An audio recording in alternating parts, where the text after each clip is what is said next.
We're beginning at Matthew chapter 26 and verse 57.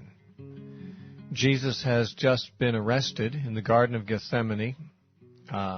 Judas betrayed him. Peter tried to defend him, cut off the ear of Malchus, the servant of the high priest, and Jesus healed the man's ear.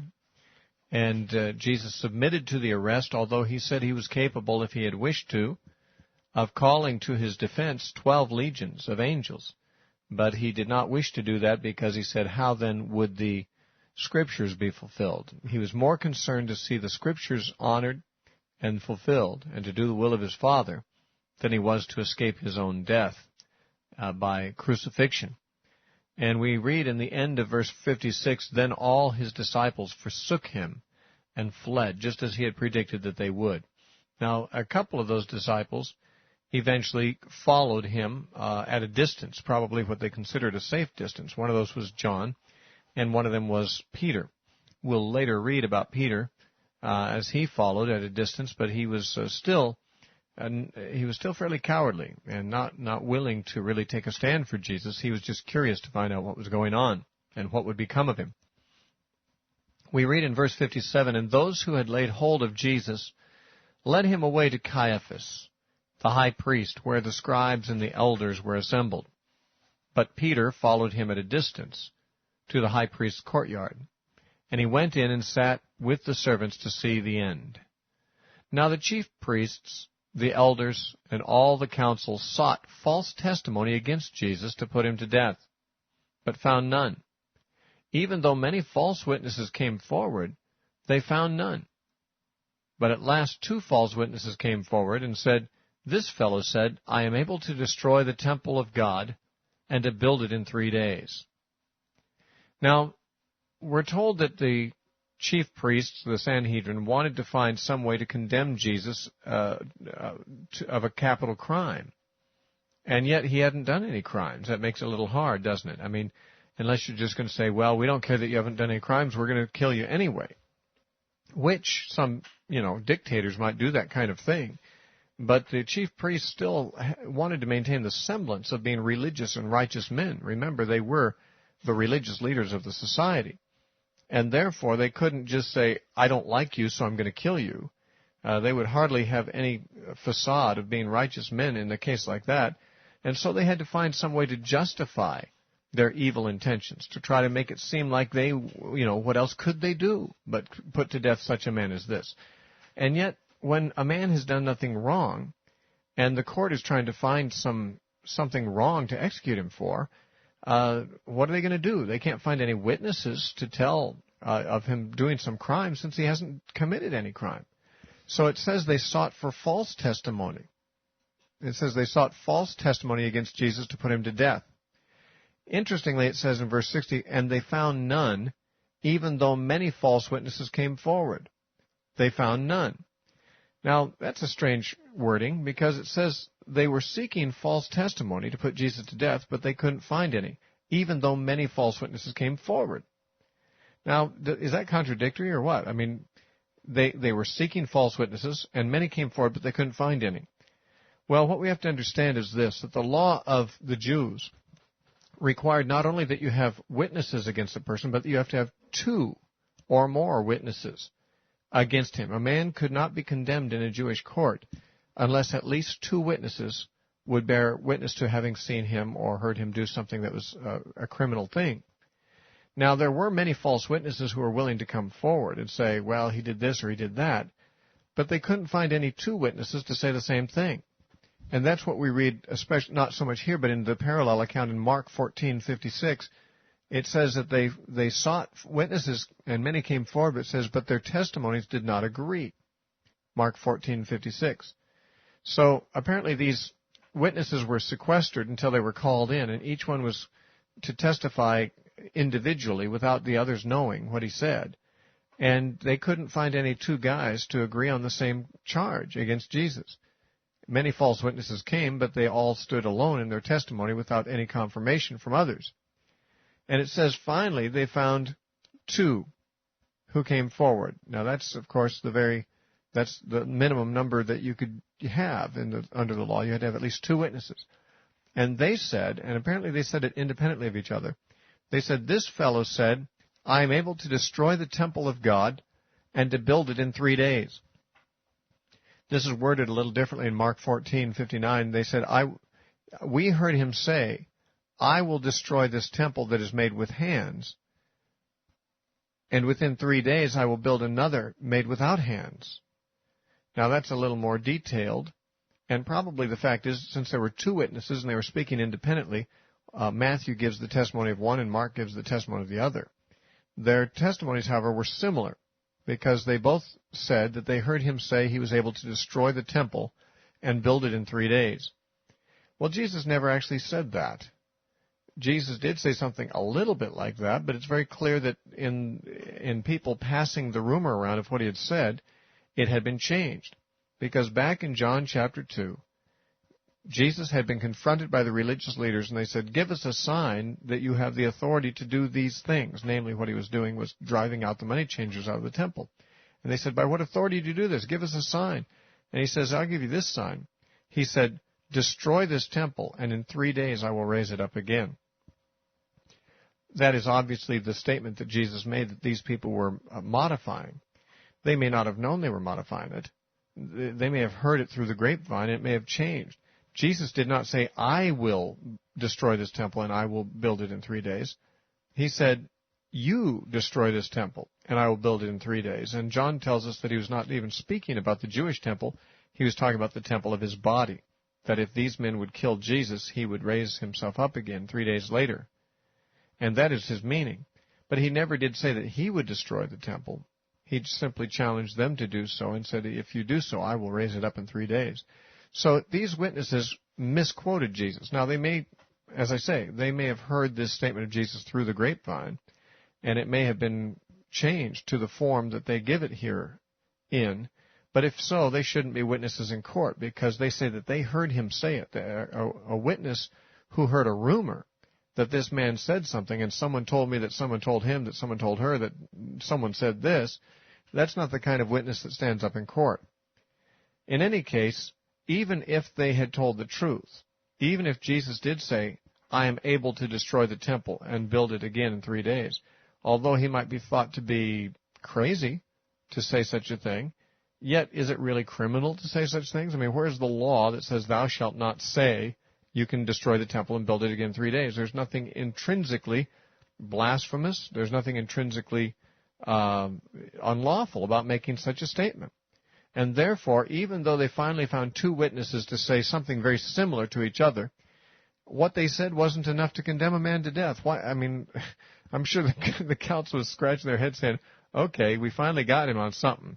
He said he could destroy the temple and build it in 3 days, but does that help? Does that help us to crucify him? I mean, why, on what grounds do you crucify a man because he said such a thing as that? And so they were kind of, the trial really had come to a stalemate. They weren't going to let Jesus go, but they couldn't find any way to condemn him. So what happened is the high priest arose, that would be Caiaphas, and he said to Jesus, do you answer nothing? What is it that these men testify against you?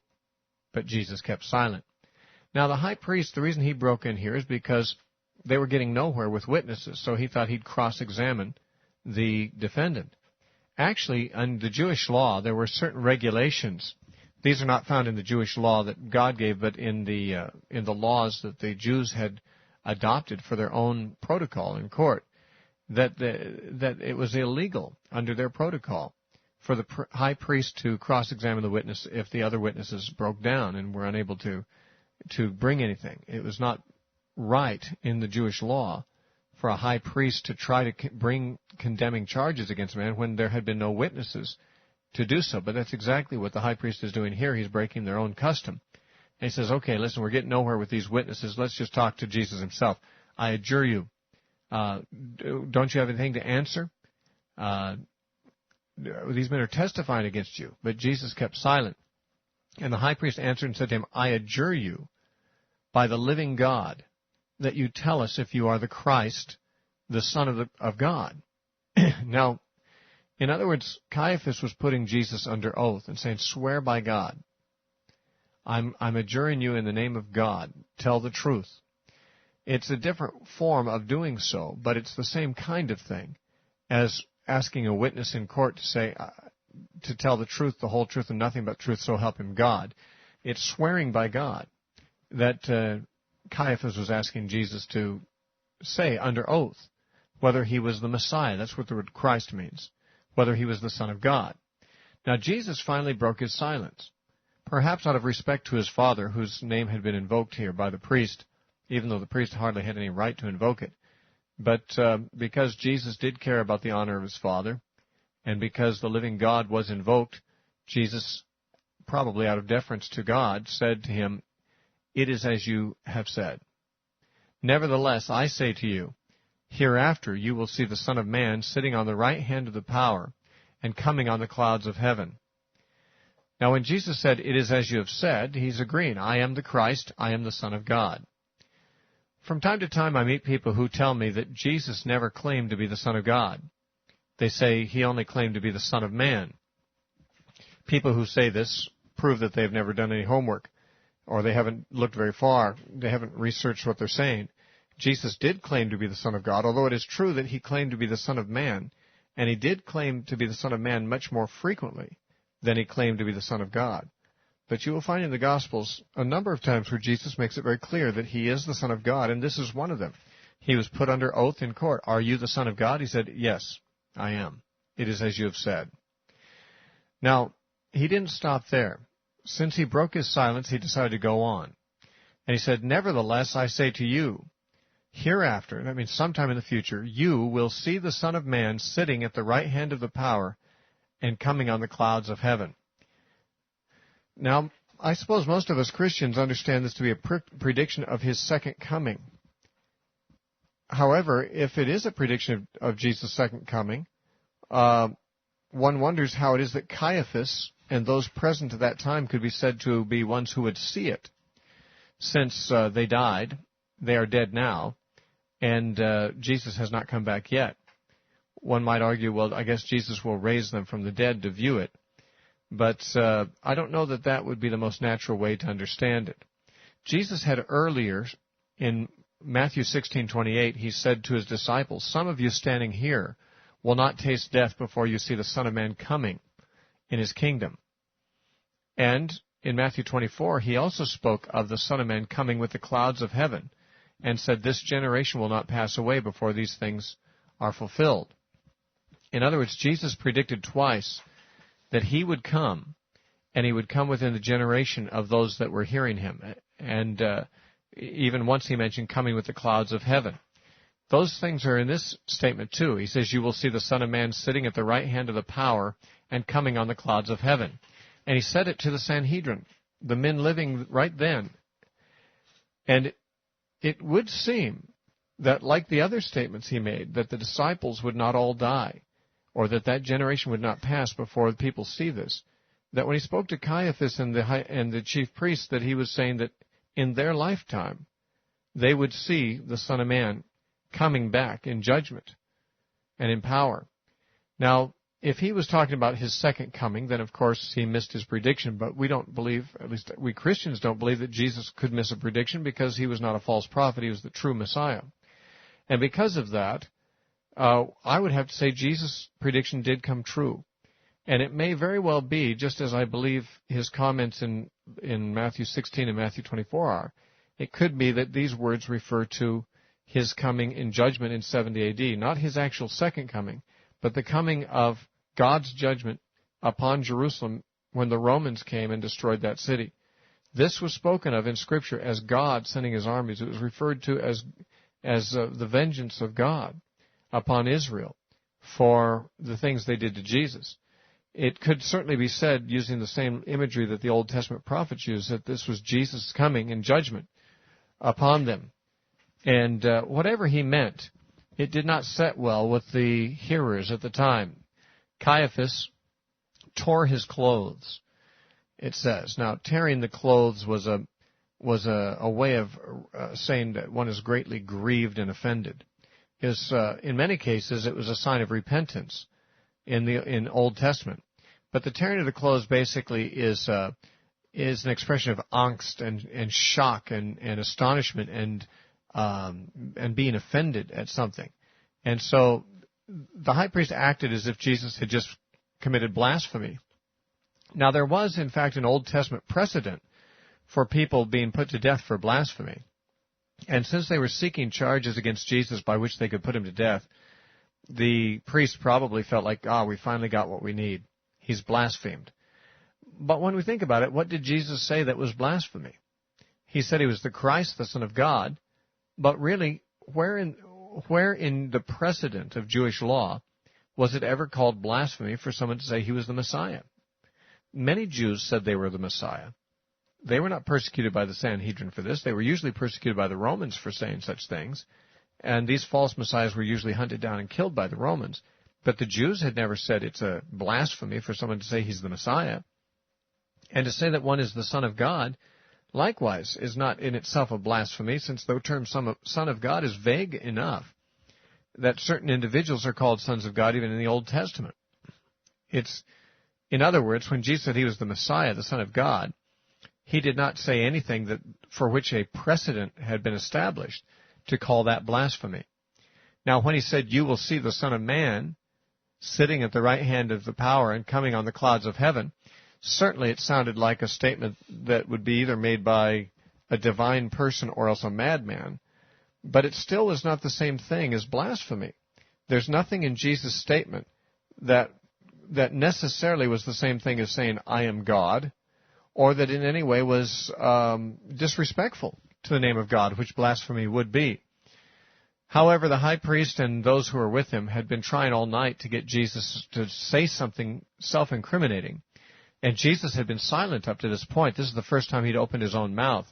And so no matter what he said, they were bound to put a spin on it that would enable them to call it blasphemy.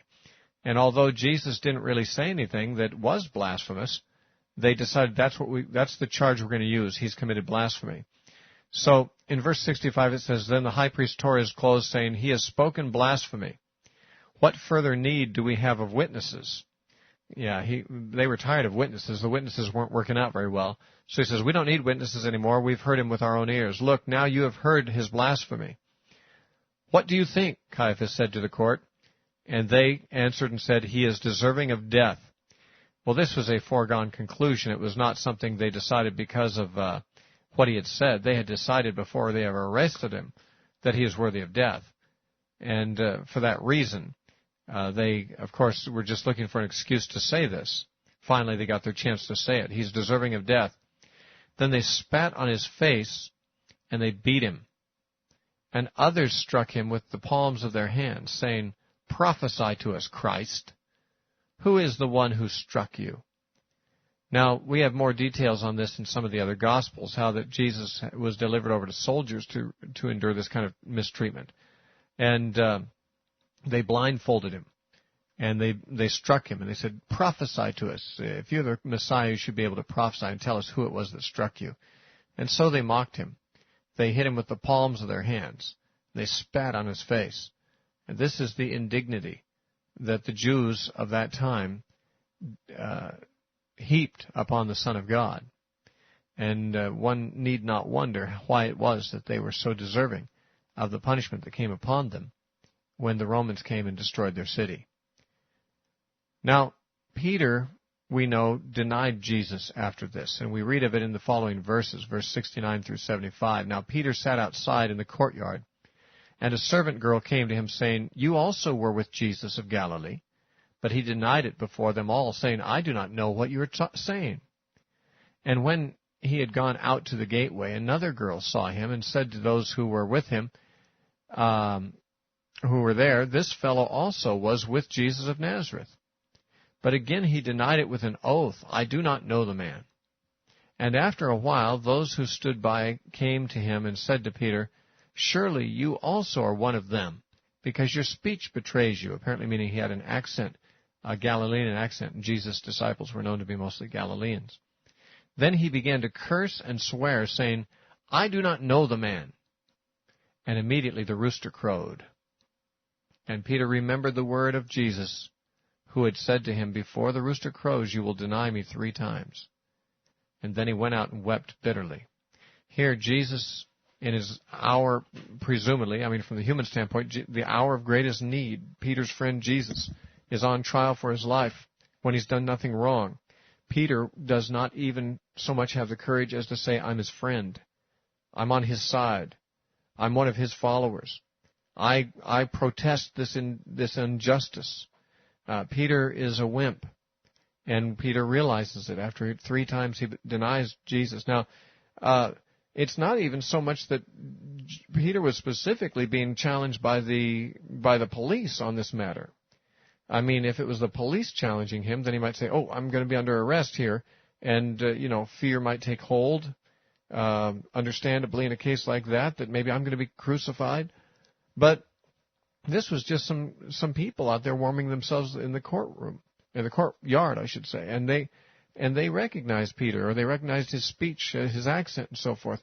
And he was vehement that he did not know Jesus. Now remember, Jesus said, he that denies me before men, him will I deny before my Father which is in heaven. Well, Peter denied Jesus before men, and he would certainly be lost to this day, if not for the sequel to this, where Jesus actually, on the Sea of Galilee at a later time after his resurrection, restored Peter to his natural, to salvation and to his position among the apostles. It actually says here that as soon as he denied Jesus the 3rd time, the rooster crowed. In Luke's gospel, it actually tells us that Jesus looked over at Peter at that time, which is very poignant, of course, because Jesus did not hear the denials of Peter, but he knew he had predicted it. And he heard the rooster crow. And upon hearing the rooster, Jesus knew that Peter had done it and glanced out the window at Peter, and in a knowing sort of a glance. And Peter realized what had happened, and he went out and repented and wept bitterly. You know, what Peter has done, many people have done. Many of us know better than what we're willing to say. We know Jesus, but we're afraid to speak up for him. God looks at us knowingly too, and he knows our cowardice. And if we are cowardly before men, Jesus said, I will not confess you before my Father which is in heaven.